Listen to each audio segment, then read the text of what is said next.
Welcome everybody to another edition of Boxing Info. I'm your host, The Islander, and I'm going to go ahead and recover the results. It's going to be a very short show. I know all of you are tired of me babbling on for 20 minutes, so just to give you an overview, it's going to be quick, because here's the way we're going to do it from here on out. And then we've been doing this way for, this is going to be the third year starting. What we're going to do is review last week's results, and the fights that are going to be televised this week we'll preview.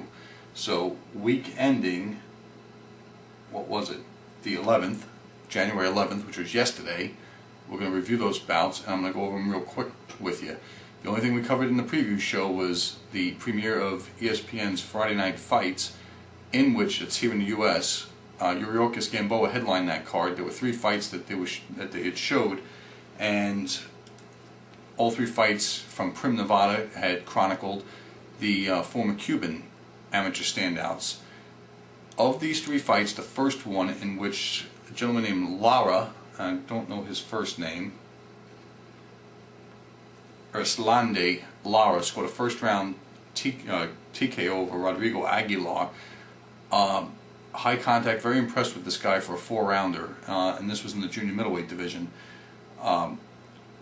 Crazy skills as far as the straightness of his punches. He's a southpaw and landed great shots all round long.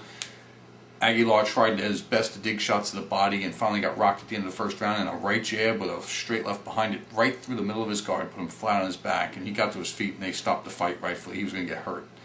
That was fight number 1. Fight number 2 was Solis taking on Kevin Burnett, Pat Burns' student, and it was mildly interesting as it lasted, but the real skills rested in Solis' hands, who looked like he was quasi out of shape. I don't know if that's his regular body structure or not, but it ain't going to cut it at the elite heavyweight level. And he finally cracked Burnett pretty good, hurt him a few times in the fight with his left hook, and cracked him pretty good in the 8th round when he started teeing off on him. And the real damage was evident after they stopped the fight, and the referee was helping Burnett back to his corner. He almost pitched forward on his face. He was out on his feet. And then in the main event, Juarez Gamboa took on, in a 10-round featherweight fight, Roger Gonzalez, who had been stopped in his last fight. And in the second round, everybody was kind of, even Teddy Atlas had predicted a 3rd round stoppage, and I was expecting somewhere up until that time, no more, that Gamboa would stop him. And much to our surprise, Gonzalez took a different approach in this fight, where he tried to stay away from Gamboa and counter him, and it worked pretty good in the 2nd round, because he cranked out an overhand right that caught Gamboa. He wasn't expecting it, and dropped him to a knee. He was back up at the count of 1, but again, his defense leaves quite a bit to be desired. Gamboa eventually won this fight that I was kind of dozing off watching. In the last 48 seconds of the 10th round, when the referee finally called a halt to the fight, I don't know why he just didn't let it go the whole distance, because there was only 45 seconds left, and Gonzalez wasn't any more hurt than he was any other time in the fight. So good win for Gamboa. Looks like he is going to be fighting for an interim WBC belt, which is this title has been trashed. It's Oscar Larios' title, the WBC featherweight title.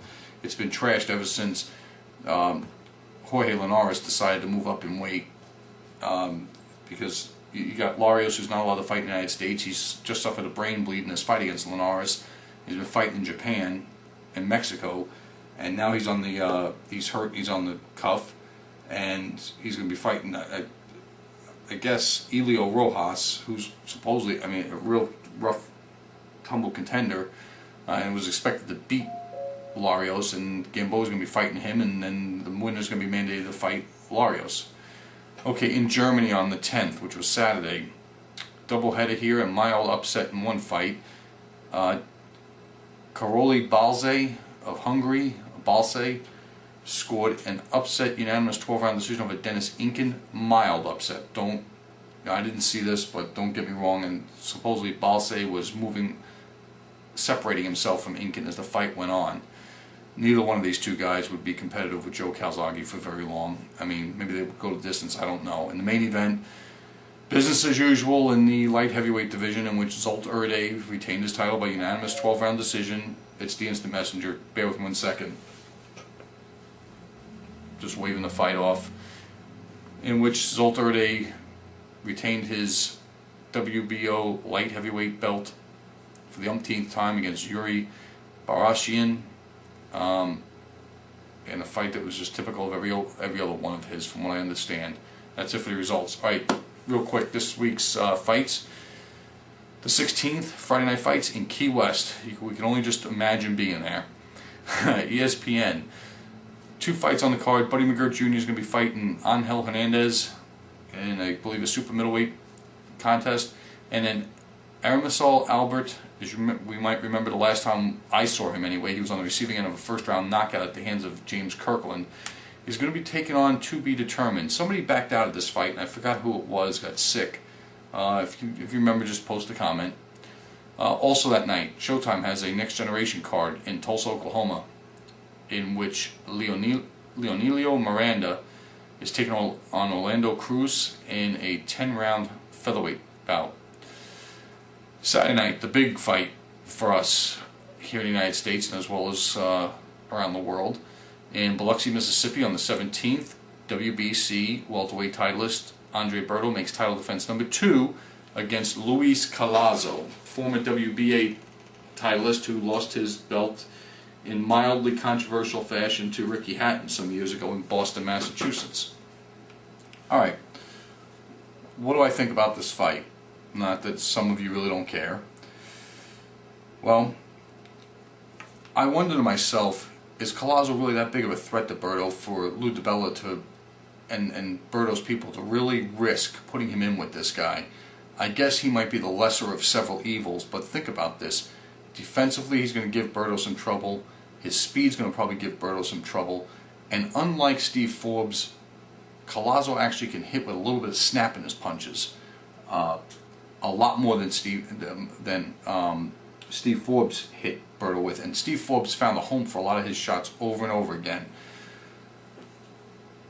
Now the question is Luis Collazo ready for the dynamic offense of Andre Berto? Well, he has seen Shane Mosley, he has seen Ricky Hatton. There's nothing I don't think Andre Berto is going to really show him, at least in my mind, that he hasn't already seen. And I guess the best scenario would be, I think this fight's a toss-up. Flip a coin and think of who's going to win. Here's the way I really feel. I feel that Collazo is really going to assert himself, and Berto is too. But don't be surprised if Berto wins a very tight decision that we all think should have gone Collazo's way. That's just the way I'm thinking it might go. Okay, telephone, I should have disconnected the cord. I'm not going to do this video all over again because of it. Alright, next up, January 17th. Also, if you have Azteca America Network, I don't have that. Azteca America. From Hermosillo, Mexico, Jose Luis Castillo's fighting a 10-round welterweight fight. He's going to try this again. It didn't go too well last time against Sebastian Lujan, Earman, when he got pasted for 10 rounds. He's fighting somebody named James Vica. I think it's probably pretty safe to say Castillo will come out the winner in this fight. It's a shame he still has to fight after what he's been through, but that's neither here nor there. Okay, a couple of quick points of interest, and that is that I had reported on my channel that the February card, I believe it's February, between Juan Diaz and his challenge against Juan Manuel Marquez.